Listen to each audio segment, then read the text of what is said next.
Assalamualaikum warahmatullahi wabarakatuh.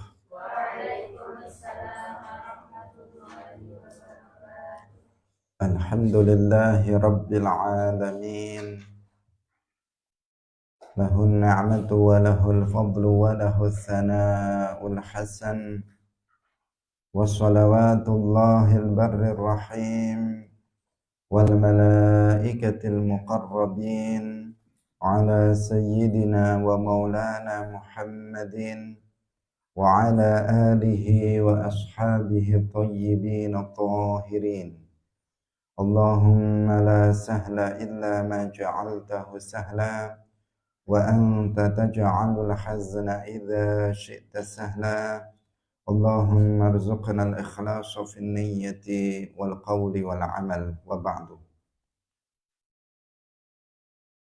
Ila nabiyil mustafa sallallahu alaihi wasallam wa ikhwanihi minal anbiya'i wal mursalin wa syuhada'i was salihin, khususan ila sultanil awliya Syekh Abdul Qadir Al-Jilani wa Syekh Ahmad Ar-Rifai wa Syekh Bahaidin Naqsyabandi wa Syekh Abdullah Al-Harari wa ila arwahi muassisi jam'iyyati Nahdlatul Ulama Syekh Muhammad Hashim Ash'ari wa Syekh Bisri Sansuri wa Syekh Abdul Wahab Hasbuwah wa ila arwahi jami'i ahli al-qubur minal muslimin wal muslimat. Al-Fatihah. A'udzu billahi minasy syaithanir rajim. Bismillahirrahmanirrahim. Alhamdulillahi rabbil alamin. Ar-Rahmanir Rahim. Maliki yaumiddin. Iyyaka na'budu wa iyyaka nasta'in. Ihdinas siratal mustaqim. Siratal ladzina an'amta 'alaihim ghairil maghdubi 'alaihim waladdallin. Amin. Hadirin hadirat kaum muslimin muslimat, pemirsa Madu TV rahimakumullah. Alhamdulillah, kita bersyukur kepada Allah Subhanahu wa taala, pagi hari ini kita bisa melanjutkan pengajian kitab Mujibul Muhtaj fi Ma'rifatil Isra'i wal Mi'raj. Semoga kebersamaan kita pagi hari ini dalam majelis ilmu mendapatkan berkah dari Allah Subhanahu wa taala. Amin ya rabbal alamin. Salawat dan salam semoga tetap terlimpahkan kepada Nabi Muhammad sallallahu alaihi wasallam, para sahabatnya, keluarganya serta seluruh umat Islam yang mengikuti beliau ila yaumil qiyamah. Hadirin rahimakumullah, mari kita mulai melanjutkan pengajian sebelumnya, yaitu pada bagian akhir dari hadis panjang tentang Al-Mi'raj. Jangan lupa untuk mengikhlaskan niat kita masing-masing lillahi ta'ala. Qala ar-Rasul sallallahu alaihi wasallam, wa man lan utawi sapane wong iku hamma berkeinginan sapa man bihasanatin kelawan nglakoni kebagusan, walam ya'malha lan urung nglakoni sapa man ing hasanah, kutibat den tulis lahu ketuwe, kutibat den tulis apa hasanah lahu kanggo man hasanatan ing kebagusan suwiji. Fa in amilaha mongko lamun nglakoni sapa man ing hasanah, kutibat dan tulis apa hasanah lahu kanggo man asyron ing 10. Waman hamma lan sapane wong iku hamma berkeinginan sapa man bisayyi'atin kelawan ngelakoni perkara kang ala falam ya'malha mongko nuli orang lakoni sapa man ing sayyi'ah lam tuktab mongko ora den tulis apa sayyi'ah syai'an ing wiji-wiji. Fa in amilaha mongko lamun nglakoni sapa man ing sayyi'ah kutibat mongko den tulis apa sayyi'ah sayyi'atan ing kealanan wahidatan kang siji.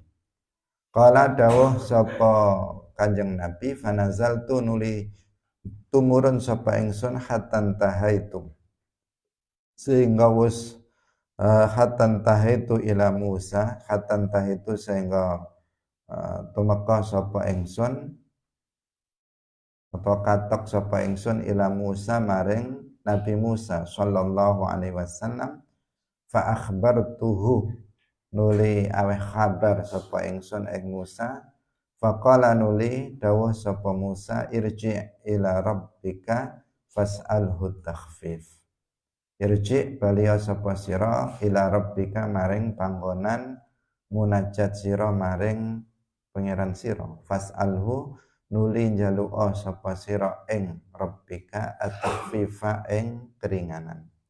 Faqala nuli dawuh sapa Rasulullah sallallahu alaihi wasallam. Faqultu nuli ngucap sapa ingsun qad raja'tu teman-teman wis bali sapa ingsun ila rabbi maring panggonan munajat ingsun maring pangeran ingsun hatta stahyaitu sehingga isin sapa ingsun minhu saking rabbi rawahu muslimun.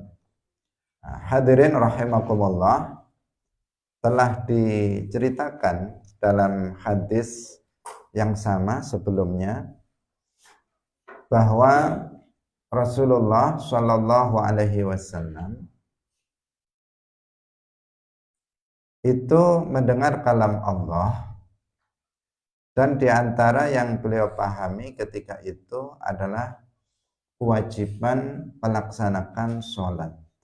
Awalnya 50 waktu, kemudian Nabi meminta keringanan atas usulan dari Nabi Musa alaihi salam sehingga menjadi 5 kali waktu. Nah, sehingga yang wajib, sholat yang wajib bagi umat Islam, umat Nabi Muhammad itu 5 kali dalam sehari semalam. Namun bernilai pahala sama dengan 50 kali sholat. Ini pertama yang dipahami oleh Rasulullah Shallallahu Alaihi Wasallam dari kalam Allah. Kemudian yang kedua yang dipahami dari Rasulullah Shallallahu Alaihi Wasallam dari kalam Allah adalah bahwa jika ada seseorang itu memiliki keinginan untuk melakukan suatu perbuatan, hamma itu masih di bawahnya azm, ya. Di bawahnya azm. Azm itu kan bertekad kuat. Nah, bertekad kuat untuk melaksanakan suatu perbuatan itu azm. Hammun itu masih di bawahnya. Nah, dia memiliki keinginan untuk melakukan suatu perbuatan baik, tetapi dia tidak jadi melakukannya. Sudah memiliki keinginan untuk melakukan suatu kebaikan, tetapi dia tidak jadi untuk melakukannya. Maka ditulis satu kebaikan. Dia sudah mendapatkan satu kebaikan. Jika dia memiliki keinginan untuk melakukan kebaikan, kemudian dia melakukan kebaikan itu, maka ditulis 10 kali kebaikan. Nah, jadi kebaikan manusia, kebaikan yang dilakukan oleh manusia itu dilipat gandakan oleh Allah Subhanahu wa taala sampai 10 kali lipat. Setiap kebaikan itu dilipat gandakan minimal 10 kali lipat. Bisa lebih dari 10 kali lipat. Bisa sampai 700 kali lipat, bahkan bisa lebih dari 700 kali lipat yang hanya Allah Subhanahu wa taala yang mengetahuinya. Seperti misalnya puasa Ramadan. Nah, orang yang berpuasa Ramadan, Allah Subhanahu wa taala dalam hadis qudsi mengatakan illa siyam fa innahu li wa ana ajzi bihi. Kecuali puasa. Kalau setiap kebaikan itu dilipat gandakan pada sampai 10 kali lipat, kecuali puasa. Kalau puasa itu dilakukan ikhlas karena aku dan aku akan membalasnya. Artinya para ulama menjelaskan bahwa puasa itu pahalanya akan dilipat gandakan oleh Allah Subhanahu wa taala lebih dari 700 kali lipat, bahkan hanya Allah Subhanahu wa taala yang mengetahui banyaknya lipatan pahala puasa Ramadan. Secara umum, seperti yang disebutkan di sini, kalau seseorang melakukan satu kebaikan, maka pahalanya 10 kali lipat. Itu menunjukkan apa? Luasnya rahmat Allah Subhanahu wa taala. Beda kalau keburukan. Kalau seseorang masih memiliki keinginan melakukan keburukan, maka belum dicatat sebagai satu keburukan. Belum dicatat sebagai satu keburukan. Baru jika seseorang itu telah melakukannya, telah melakukan keburukan itu, baru dicatat satu keburukan.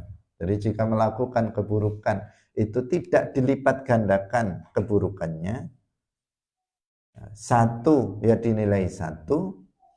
Kalau kebaikan, melakukan kebaikan, satu kebaikan dilipatkan sampai 10 kali lipat.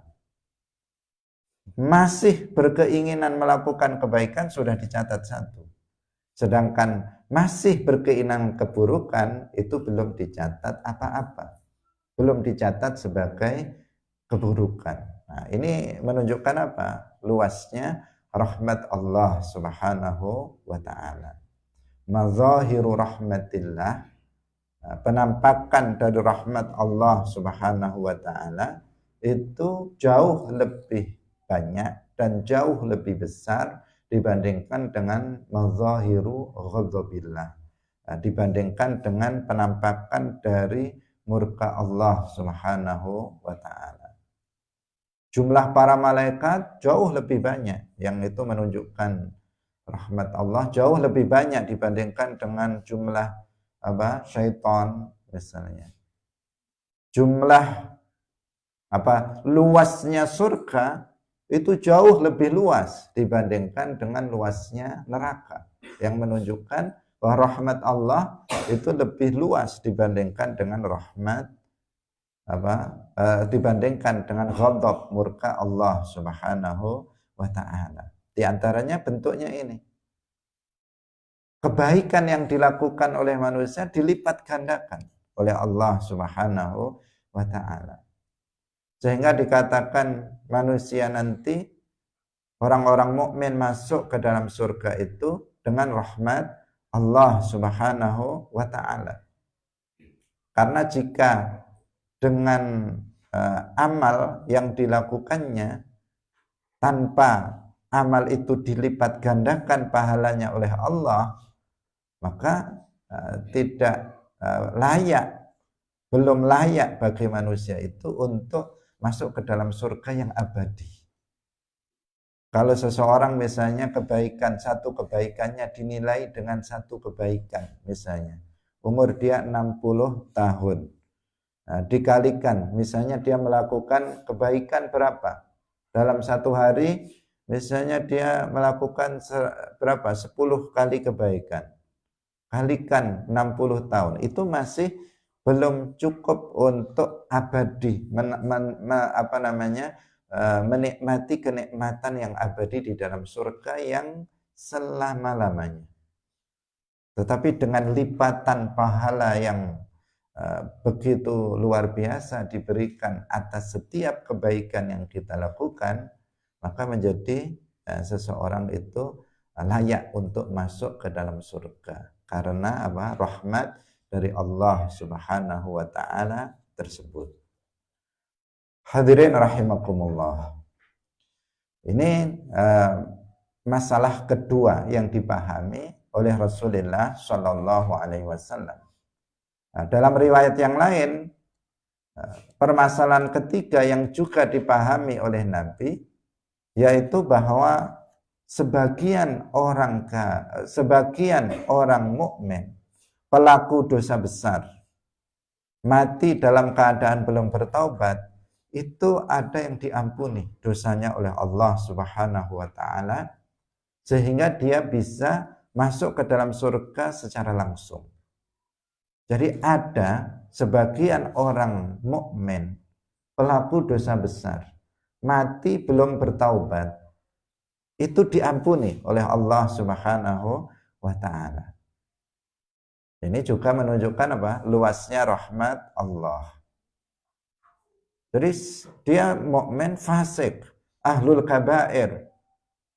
Tapi di akhirat dia nggak masuk neraka sama sekali, dia langsung masuk ke dalam surga karena dosanya itu diampuni oleh Allah. Tapi itu apa? Sebagian dari orang muslim yang fasik. Sebagian yang lain apa? Diazab. Nah, sebagian yang lain itu diazab oleh Allah karena dosanya, namun karena dia mukmin, dia nggak abadi di dalam neraka, dia akan keluar dari neraka dan masuk ke dalam surga.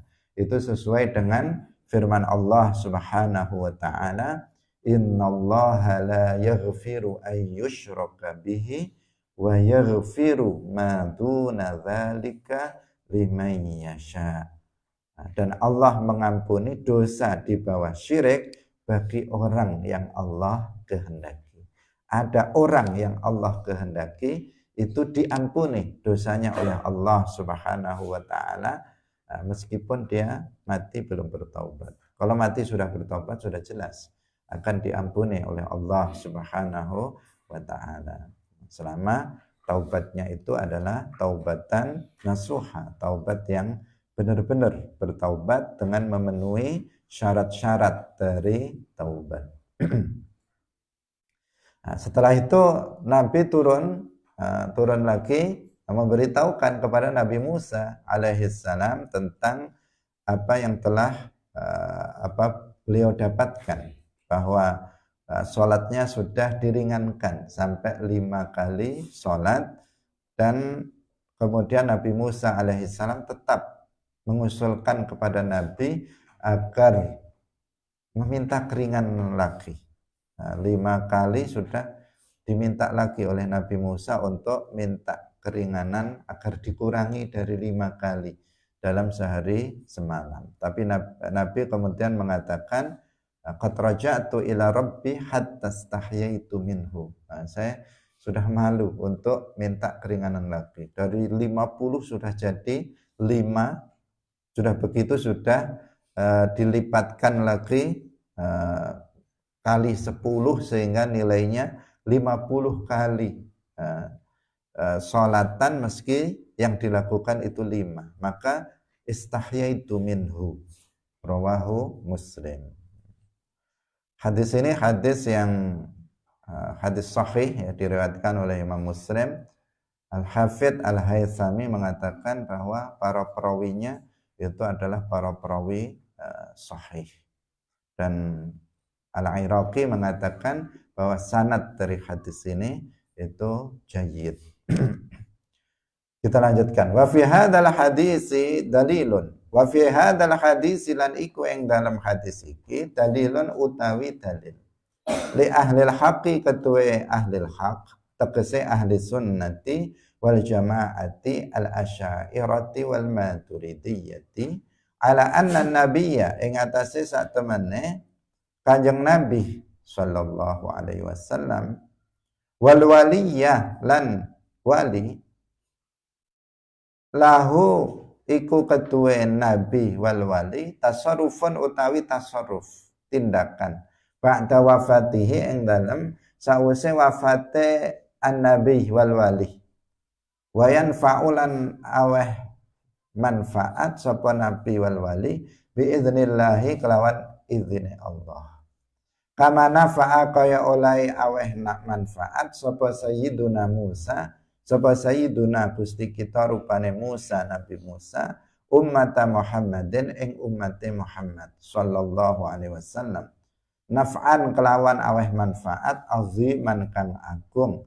Bihadza kelawan iki alladzi kang hasala kang wis hasil apa alladzi lailatul mi'raji ing dalem wengine mi'raj. Hina asyara ing dalem nalikane aweh isyarat sapa Musa ala rasuli ing atase Kanjeng Rasul ayat luba ing yen to nyuwun sapa Kanjeng Nabi mir rabbihi saking pangerane Kanjeng Nabi at-takhfifa ing keringanan fi adadis sholawati ing dalem bilangane salat.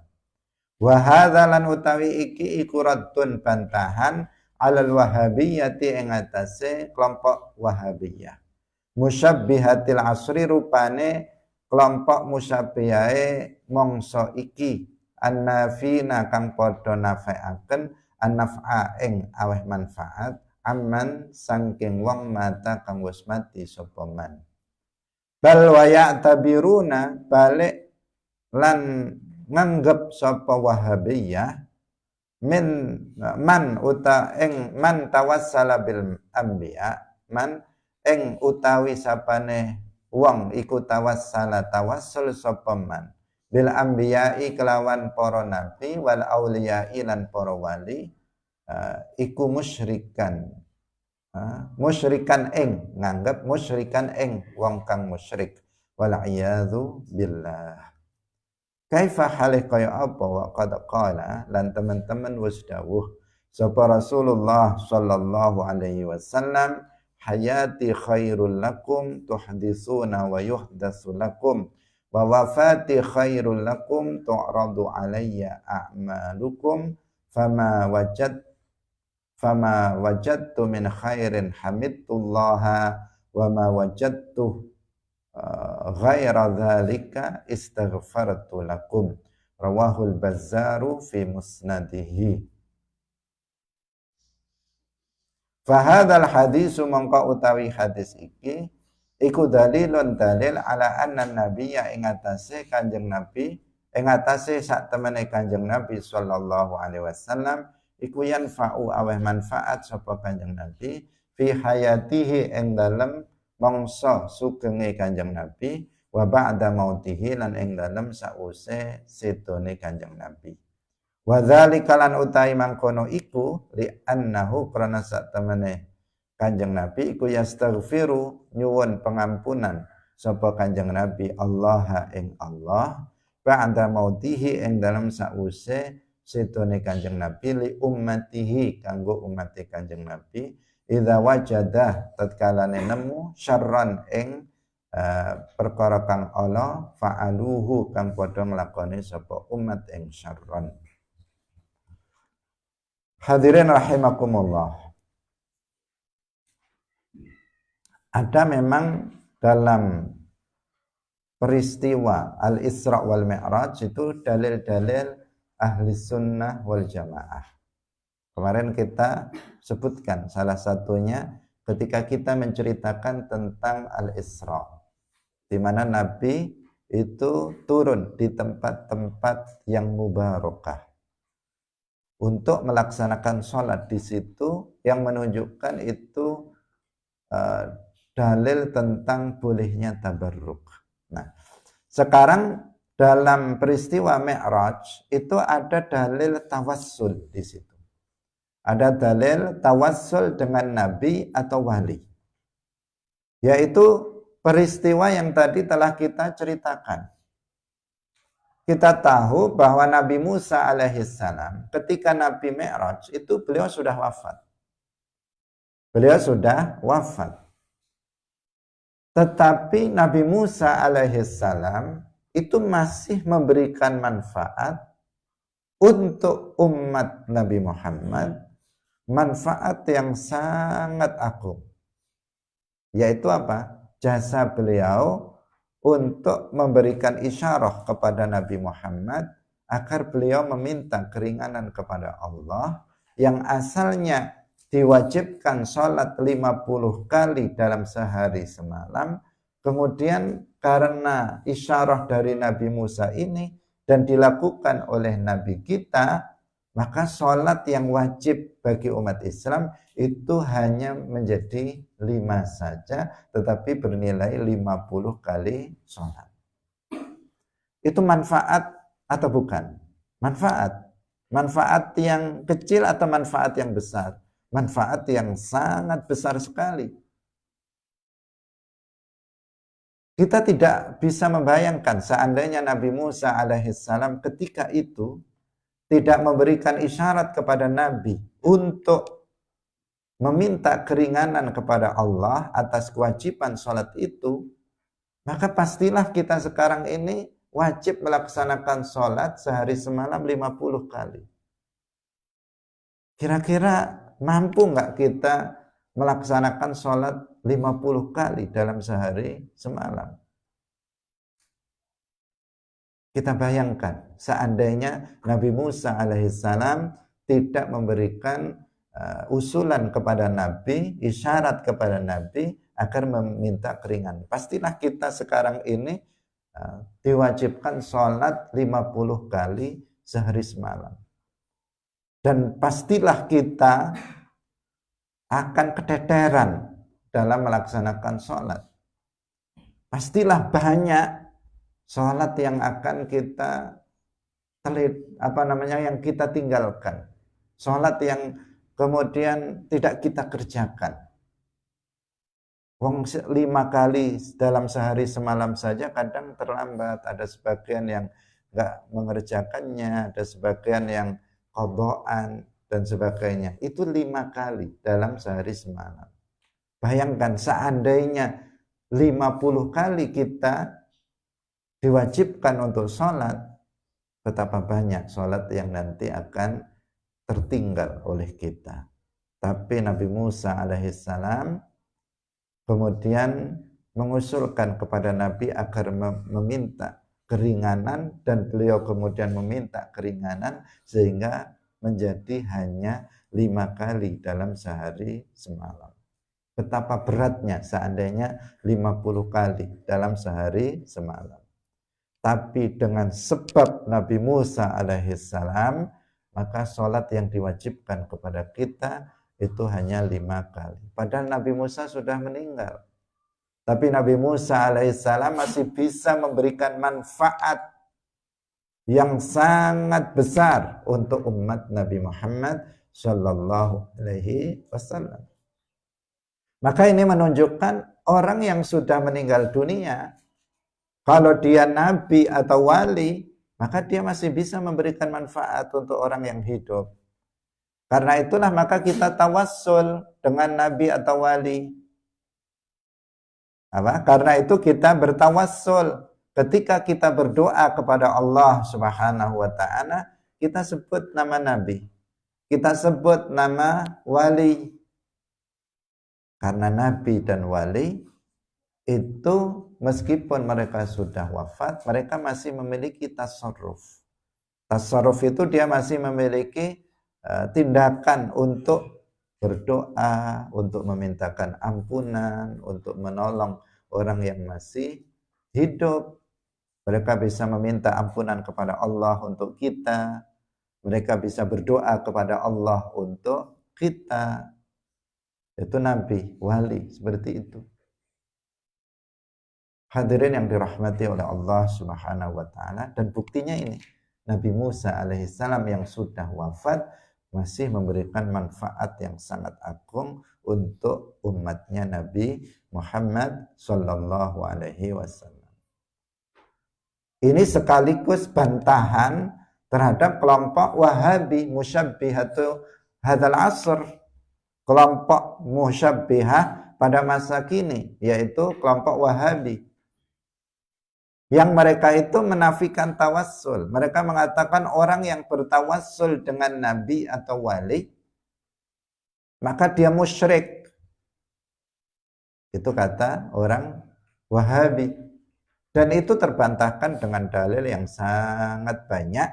Di antaranya adalah hadis tentang Al-Mi'raj ini yang tadi kita baca, di mana kita melihat, mengetahui Nabi Musa alaihissalam setelah wafatnya masih bisa memberikan manfaat untuk orang yang hidup, untuk umatnya Nabi Muhammad sallallahu alaihi wasallam.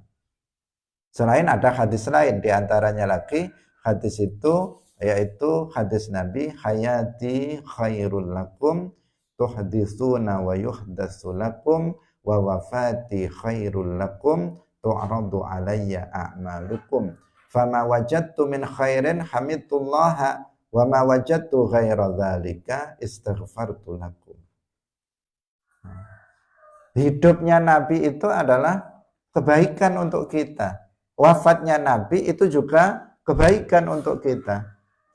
Artinya Nabi masih hidup itu bisa memberi manfaat kepada kita. Nabi sudah wafat juga masih memberikan manfaat kepada kita. Bahkan Rasulullah Shallallahu Alaihi Wasallam setelah wafatnya, apabila melihat kita, mengetahui kita melakukan keburukan, Nabi memintakan ampunan untuk kita. Jika kita melakukan keburukan, Nabi kita Muhammad karena sayangnya beliau kepada kita umatnya, beliau meminta ampunan kepada Allah untuk kita, agar dosa kita yang telah melakukan maksiat itu diampuni oleh Allah Subhanahu wa ta'ala. Manfaat atau bukan itu? Manfaat. Beliau sudah wafat tetapi beliau bisa beristighfar, memintakan ampunan untuk umatnya yang berbuat salah. Nah, dikatakan jika umatnya itu melakukan kebaikan, beliau memuji Allah. Tetapi jika umatnya melakukan keburukan, maka beliau beristighfar, memintakan ampunan untuk umatnya yang melakukan kesalahan itu. Maka kita sangat bersyukur menjadi umatnya Nabi Muhammad sallallahu alaihi wasallam. Semoga dosa-dosa kita diampuni oleh Allah Subhanahu wa ta'ala dengan istighfarnya Nabi untuk kita. Amin ya rabbal alamin. Jadi Wahabi, mana dalil mereka yang mengatakan tawassul itu syirik? Rasulullah mengajarkan tawassul. Rasulullah Shallallahu Alaihi Wasallam memberitahukan kepada kita bahwa beliau meskipun sudah wafat masih bisa memberikan manfaat kepada kita. Nabi Musa alaihissalam terbukti beliau sudah wafat masih bisa memberikan manfaat kepada kita. Lalu mana dalil mereka orang mati tidak bisa memberi manfaat? Nggak ada dalilnya. Nggak ada dalil Wahabi tentang masalah itu. Di sini memberi manfaat itu beda dengan menciptakan manfaat. Kalau an-nafi'u wad-darru, zat yang menciptakan manfaat, zat yang menciptakan madarat, itu hanya Allah. Nggak ada yang menciptakan manfaat dan madarat selain hanya Allah. Tetapi memberi manfaat artinya menjadi sebab dari kemanfaatan bagi orang lain, itu bisa. Itu bisa orang yang seorang nabi atau wali yang hidup. Kalau dia orang yang fasik atau orang kafir, ya jelas enggak, setelah mati mereka enggak bisa. Kalau masih hidup masih bisa ngasih sesuatu kepada kita. Orang kafir, orang muslim yang fasik, kalau dia masih hidup masih bisa memberi manfaat, misalnya ngasih kita makanan, ngasih kita bantuan, bisa. Tapi kalau sudah mati, orang kafir diazab di dalam kuburnya, tidak memiliki tasarruf setelah kematiannya. Demikian juga orang-orang yang fasik. Tapi kalau wali, tapi kalau nabi setelah wafatnya, mereka masih memiliki tasarruf. Tasarruf itu masih bisa melakukan sesuatu yang bisa memberikan manfaat untuk orang yang hidup. Kepada muridnya, kepada para pengikutnya yang masih hidup. Kalau kita punya guru wali, maka Kita masih bisa meminta pertolongan, beristighosah dengan mereka agar mereka menolong kita. Bukan dengan pengertian menciptakan pertolongan, tetapi menjadi sebab pertolongan Allah untuk kita yang masih hidup. Nah, hadirin rahimakumullah. Kalau bicara tawasul nanti panjang karena dalilnya sangat banyak. Nah, ini hanya selingan dalam kisah Isra Mi'raj, itu ternyata ada dalil-dalil bagi ahli haqqi, ahli sunnati wal jamaah, Asy'ariyah Maturidiyah, tentang dalil-dalil bolehnya tabarruk, tawassul, istighasah dan amaliyah ahli sunnah yang lainnya. Mal maksud minal mi'raj? Mal maksud minal mi'raji? Al maksudu utawi kang den maksud utawa kang den tuju, kang den sejo minal mi'raji sangking mi'raj iku tasyrifur rasuli, mulyaaken rasul, bi itlaihi kelawan nampakaken ing Kanjeng Nabi ala ajaibil alamil ulwi, ing atase pira-pira keajaibane alam al ulwi kang bangsa dhuwur, wa ta'zimu makanatihi lan ngagungaken kedudukane Kanjeng Nabi. Qala Allah Ta'ala linuriyahu min ayatina, wa qala azza wa jalla laqad ra'a min ayati rabbihil kubra, fahatanil ayatani, mongko utawi ayat loro iki, min kitabillahi sangking kitabe Allah Al-Qur'an Ta'ala, fihima iku ing dalem ayatani bayanul maksidi utawi penjelasane tujuan minal uruji sangking munggahe Kanjeng Nabi utawa sangking mi'raje Kanjeng Nabi bir rasuli kelawan Rasul sallallahu alaihi wasallam. Uruj itu masdarnya araja ya'ruju urujan. Kalau mi'raj itu isim alat, jadi alat untuk naik. Karena itu di sini digunakan bahasa minal uruji, menggunakan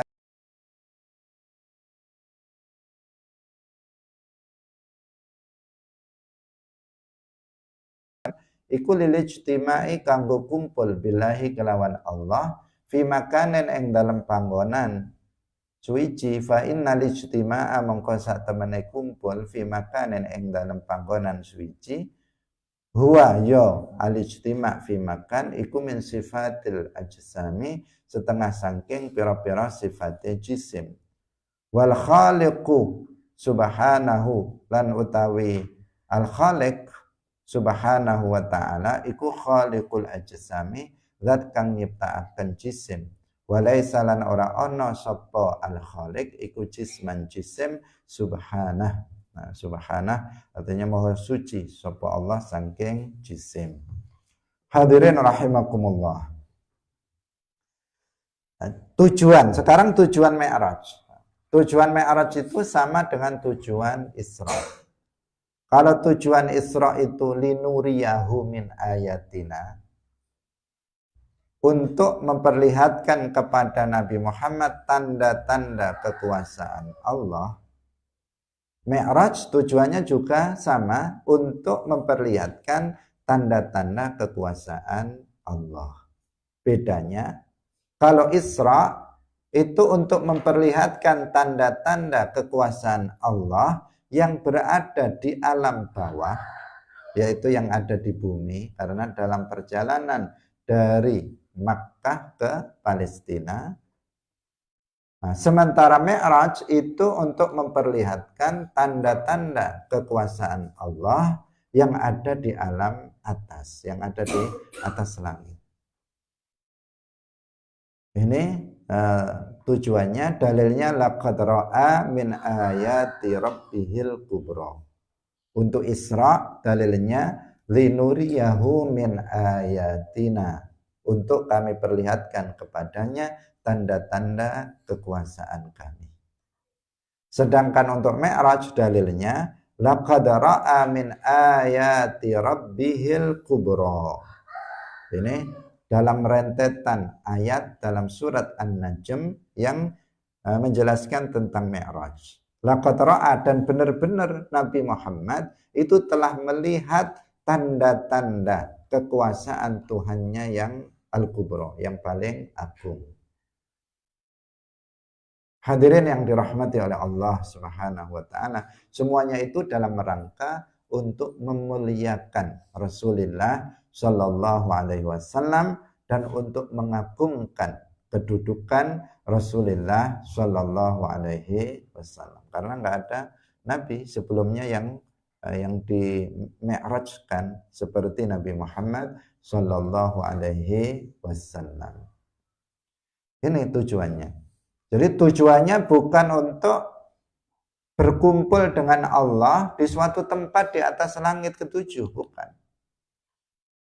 Tujuannya bukan untuk sowan kepada Allah, karena Allah itu menurut dia bertempat di atas langit sana. Di sana ada rumahnya Allah, ada istananya. Kemudian Nabi Muhammad naik ke sana untuk sowan menghadap Allah, bertemu dengan Allah di sana. Bukan itu tujuannya.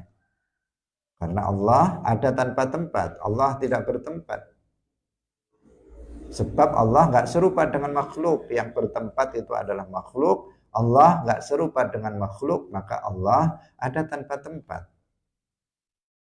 Maka tujuan Mi'raj itu bukan untuk berkumpul dengan Allah di atas langit ketujuh. Enggak. Sama sekali tidak. Dan nggak ada dalilnya yang mengatakan seperti itu. Yang ada justru yang tadi kita baca, linuriyahu min ayatina laqad ra'a min ayati rabbihil kubra. Itu yang menunjukkan tentang tujuan daripada Al-Isra wal Mi'raj. Bukan untuk al-ijtima' atau berkumpul dengan Allah di suatu tempat di atas langit ketujuh. Ini yang harus diwaspadai. Karena banyak sekali orang yang pada masa-masa peringatan Isra Mi'raj ini kemudian memahami pemahaman yang melenceng. Dan itu digunakan oleh kelompok Wahabi yang meyakini bahwa Allah berada di atas langit ketujuh untuk menebarkan syubhahnya di kalangan umat Islam, bahwa Mi'raj menurut mereka itu adalah dalil bahwa Allah Subhanahu wa taala itu bertempat di atas langit ketujuh. Dan ini adalah sebuah kesalahan yang fatal. Kenapa? Karena Allah Subhanahu wa taala laisa kamitslihi syai'. Allah enggak serupa dengan sesuatu pun dari makhluknya. Kita lanjutkan. Wa huna faidatun jalilatun. Lan iku ing dalem kene panggonan faidatun utai faidah jalilatun kang agung. Ya juduru layak bina kelawan kita apa anadzkura ing yanta apa anadzkura yanta nutur sapa kita anallaha taala sak temene Allah taala huwa ya Allah iku khaliqus samawati kang nitahaken pira-pira langit as-sab'i kang 7 wa khaliqul amakini lan kang nyiptakaken pira-pira panggonan kulliha ya sekabehane al-amakin. Wa anna Allah lan satemene Allah iku kana ana sapa Allah iku maujud qabla khalqil amakin ing dalem sadurunge nyiptakaken pira-pira panggonan. Bila hadhil amakini kelawan tanpa panggonan-panggonan iki kulliha ya sekabehane hadhil amakin. Fala yajuzu mangko ora wenang apa ayu taqada yen den yakini apa annallaha ta'ala sak temene Allah ta'ala iku maujud fi makanin ing dalem panggonan suci au fi kullil amkinati utawa ing dalem saben-saben panggonan au annahu utawa sak temene Allah iku maujud fis samai ing dalem langit bidzatihi kelawan zate Allah au mutamakkinun utawa kang netep alal arsy ing atase arsy au halun utawa kang manggon fil fadai ing dalem apa namanya udara au annahu utawa sak temene Allah iku qaribun cedhek minna sangking kita au ba'idun utawa adah anna sangking kita bil masafati kelawan jarak. Waman lan utawi sapane wong iku nasaban nisbataken sapa man al makana ing panggonan awil jihata utawa arah lillahi kanggo Allah la yakunu mongko ora ana sapa man iku musliman wong kang muslim. Wa yakunu lan ana apa adkhulu mlebu fil islami ing dalam Islam iku binutqi kelawan ngucap bi syahadataini kelawan syahadat loro. Rupane asyhadu an la ilaha illallah wa asyhadu anna muhammadar rasulullah ma'atiqadi shawabi sartane ngiyakini kang bener annallaha satamane Allah iku maujudun maujud bila makanin kelawan tanpa panggonan wala yushbihu lan ora nyerupani sapa Allah syai'an ing suci-wici min makhluqatihi saking pira-pira makhluke Allah. Fayajibu mangka wajib apa al-hadru hati-hati minal kitabi saking kitab al-musamma kang den arani apa kitab al-mi'raji ing aran kitab al-mi'raj al-mansubi kang den nisbataken kadziban kelawan ghoroh libni Abbasin maring ibni Abbas. Hadirin rahimakumullah, di sini ditambahkan faidah, sebuah faidah yang agung, yang sangat penting untuk disampaikan. Meskipun secara global tadi sudah kita sampaikan. Yang intinya bahwa Allah Subhanahu wa Ta'ala itu ada tanpa tempat. Kenapa? Karena Allah Subhanahu wa Ta'ala itu adalah pencipta tempat. Allah yang telah menciptakan 7 langit, Allah yang telah menciptakan 7 bumi, Allah yang telah menciptakan arsy, Allah yang telah menciptakan semua tempat. Semua tempat ini dulu nggak ada, kemudian Allah mengadakannya, Allah menciptakannya dari tiada menjadi ada. Maka Allah ada sebelum adanya tempat tanpa tempat. Allah ada sebelum adanya arsy tanpa arsy. Allah ada sebelum adanya langit tanpa langit. Allah ada sebelum adanya bumi tanpa bumi. Allah ada sebelum adanya tempat tanpa tempat. Maka setelah Allah menciptakan tempat-tempat itu, Allah nggak berubah. Karena sesuatu yang berubah itu adalah makhluk.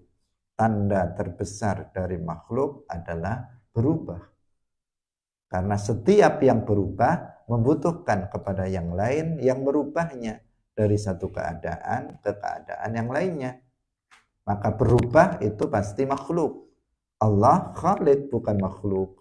Maka Allah sebagaimana ada tanpa tempat sebelum terciptanya tempat, Dia, Allah juga ada tanpa tempat setelah terciptanya tempat. Itulah keyakinan ahli sunnah wal jamaah. Nah, maka barang siapa yang meyakini kebalikannya, meyakini bahwa Allah itu bertempat di suatu tempat, meyakini Allah itu ada di bumi, dia meyakini Allah itu ada di langit, dia meyakini Allah itu di atas arsy, atau dia meyakini Allah itu ada di tempat tertentu, Allah itu ada di semua tempat misalnya, atau dia mengatakan Allah itu berada di di udara, di atas mendung misalnya, dia mengatakan begitu. Atau seseorang meyakini bahwa Allah itu dekat atau jauh dari sisi jaraknya dengan kita. Maka orang yang meyakini keyakinan seperti itu la yakunu musliman, dia bukan orang Islam. Dia nggak berbeda dengan orang-orang kafir. Artinya dia kafir, bukan orang Islam. Karena keyakinan tersebut keyakinan yang menyerupakan Allah dengan makhluknya. Dan tasbihullah bi khalqih, menyerupakan Allah dengan makhluknya, itu adalah kekufuran. Itu adalah kekufuran karena secara pasti menentang ayat-ayat Al-Quran yang mensucikan Allah Subhanahu wa ta'ala dari menyerupai makhluknya. Laisa kamitslihi syai' wa lam yakul lahu kufuwan ahad.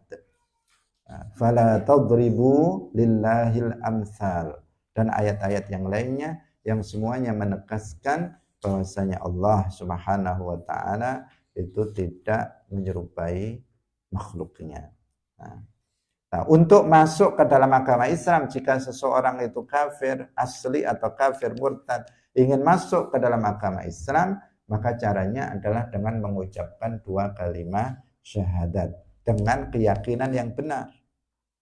Dengan keyakinan yang benar. Kalau dia mengucapkan 2 kalimat syahadat tetapi keyakinannya itu menyimpang, keyakinannya itu keyakinan kufur yang bertentangan dengan 2 kalimat syahadat, maka dia tidak bisa masuk ke dalam agama Islam.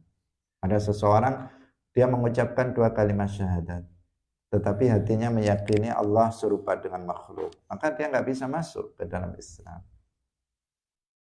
Artinya 2 kalimat syahadat yang dia ucapkan tidak bisa memasukkannya ke dalam agama Islam. Kenapa? Karena dia meyakini keyakinan yang bertentangan dengan 2 kalimat syahadat.